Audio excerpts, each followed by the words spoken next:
Ellen DeGeneres had interviewed countless artists and entrepreneurs throughout her decades-long career, from emerging designers showcasing their creativity to established business owners sharing their success stories, but nothing could have prepared her for the afternoon when what seemed like a routine conversation about jewelry design and artistic inspiration would explode into one of the most shocking and legally complex situations she had ever witnessed.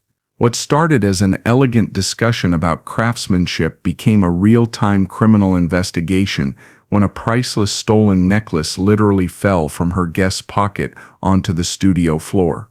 It was a sophisticated Tuesday afternoon at the Ellen Studios, and the atmosphere was refined and artistic as they prepared for what was scheduled to be an inspiring episode about creativity, entrepreneurship, and the intersection of art and commerce.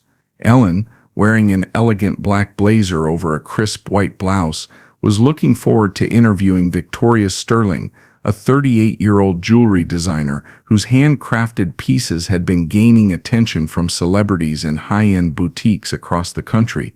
Victoria's story was exactly the kind of creative success narrative that Ellen loved to feature, someone who had started with a passion for beautiful objects, had taught herself traditional jewelry-making techniques, and had built a thriving business through talent, determination, and artistic vision.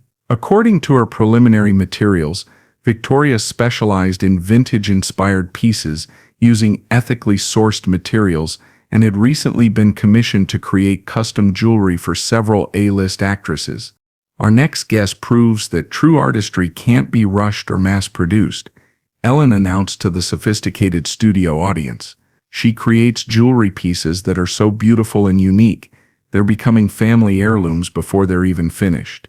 Her work reminds us that in our fast-paced world, there's still magic in things made by hand with love and skill. Please welcome jewelry designer Victoria Sterling. The audience offered appreciative, cultured applause as Victoria walked onto the stage with graceful, confident steps. She was an elegant woman with auburn hair styled in a classic chignon, wearing a stunning emerald dress and several pieces of her own jewelry that caught the studio lights beautifully. What struck Ellen most was Victoria's natural sophistication and the way she moved with the careful precision of someone who worked with delicate, valuable materials. "Victoria, welcome to the show," Ellen said warmly as they embraced with the refined courtesy appropriate for discussing fine art. "Thank you so much for having me, Ellen." "This is truly an honor," Victoria replied, her voice carrying the cultured tone of someone who moved in artistic and wealthy circles. "Tell us about your jewelry-making process. How do you create these incredible pieces?" Victoria's eyes lit up with artistic passion as she began describing her craft. "Ellen, each piece starts with a story or an emotion I want to capture. I work primarily with vintage techniques, hand-setting stones, traditional metalwork, creating pieces that will last for generations. You brought some examples of your work today. Can you show us what you've created?" Victoria reached into a small velvet pouch and pulled out several exquisite rings and earrings, each one catching the studio lights with remarkable brilliance. These pieces represent months of work each. Every setting is done by hand. Every stone is carefully selected for its unique character. As Victoria gestured enthusiastically while describing her techniques, Ellen noticed something unusual. A chain or cord seemed to be hanging from Victoria's jacket pocket, and it appeared to be attached to something heavy that was causing her pocket to bulge slightly. "Victoria, your passion for this art form is obvious. What draws you to working with such precious materials?" "There's something almost spiritual about transforming raw materials into objects of beauty," Victoria said, becoming more animated as she spoke. "When I'm working with gold and gems, I feel connected to centuries of artisans who've done the same work." As Victoria gestured more expressively, Ellen saw the chain in her pocket shift, and suddenly a magnificent necklace slipped out of her jacket and fell onto the studio floor with a distinctive metallic sound that seemed to echo through the suddenly quiet studio. Ellen stared at the necklace that had fallen at Victoria's feet. It was unlike anything she had ever seen, an elaborate piece featuring what appeared to be enormous diamonds and sapphires in an antique setting that suggested both incredible value and historical significance. "Victoria, what is that?" Ellen asked, her voice catching slightly as she pointed to the necklace on the floor. Victoria's face went completely white as she looked down at the jewelry she had apparently been carrying. Oh, that's just a piece I'm studying for inspiration. Historical reference material. Ellen felt an immediate intuition that something was very wrong. The necklace was too elaborate, too valuable looking to be casually carried in someone's pocket like a sketch or photograph. Victoria, that doesn't look like reference material. That looks like an actual antique necklace worth a fortune. Victoria's composed demeanor was beginning to crack under Ellen's scrutiny. Ellen, I collect vintage pieces to understand traditional techniques. This is just part of my research process. From the audience, Ellen heard a sharp intake of breath, and she noticed a middle-aged man in a dark suit who had suddenly become very alert and was reaching for what appeared to be a phone or radio. "Excuse me," the man said, standing up and addressing Ellen directly. "I'm Detective Martinez with the LAPD. Ma'am, I need you to ask your guest not to touch that necklace." Ellen felt her stomach drop as she realized the implications of having law enforcement in her audience. "Detective Martinez, why are you here?" Detective Martinez was already moving toward the stage with careful authority. "That necklace matches the description of a piece that was stolen from the Metropolitan Museum's traveling exhibition 3 weeks ago. It's worth approximately $2.3 million.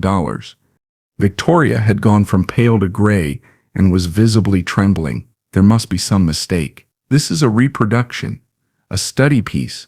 Detective Martinez reached the stage and carefully picked up the necklace using a handkerchief. "Miss Sterling, this is the Pemberton Sapphire Necklace created in 1887 and part of the Metropolitan Museum's collection. It's been missing since their exhibition was robbed in Chicago." Ellen felt completely overwhelmed by the situation unfolding in real time. "Victoria, how do you have a stolen museum piece in your pocket?" Victoria was now openly panicking. "Ellen, I swear I didn't steal anything. Someone must have. I don't know how that got there." Detective Martinez was speaking into his radio while keeping his eyes on Victoria. "I'm going to need backup at the Ellen DeGeneres studios. We have the missing Pemberton necklace and a potential suspect." Ellen addressed her stunned audience and cameras. "Folks, this is not something any of us expected today. We seem to be witnessing the recovery of a stolen museum piece." She looked back at Victoria with a mixture of concern and confusion. "Victoria, I need you to explain how you came to be carrying this necklace." Victoria was clearly calculating her options as more security personnel arrived in the studio. "Ellen, I think there's been a terrible misunderstanding. I'm a legitimate jewelry designer. I would never steal from a museum." Detective Martinez had been examining the necklace more closely. "Miss Sterling, this piece has the museum's microscopic identification marks. There's no question about its authenticity or its stolen status." Ellen felt the weight of hosting what was essentially a criminal investigation. "Detective Martinez, what happens now?" "Miss Sterling will need to come with us for questioning," Detective Martinez replied professionally. "Ellen, I apologize for disrupting your show, but this necklace has been the subject of an international investigation." Victoria made one last attempt to maintain her innocence. "Ellen, please believe me.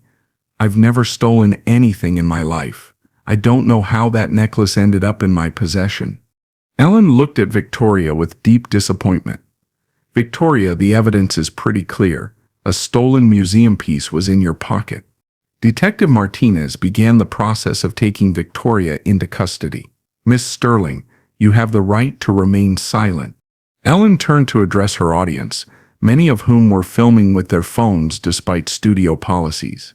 "Ladies and gentlemen, what we've just witnessed is the recovery of stolen art and the arrest of someone who was presenting herself as a legitimate artist." 3 weeks later, Ellen provided an update that Victoria had been charged with receiving stolen goods and that the investigation had revealed connections to a larger art theft ring.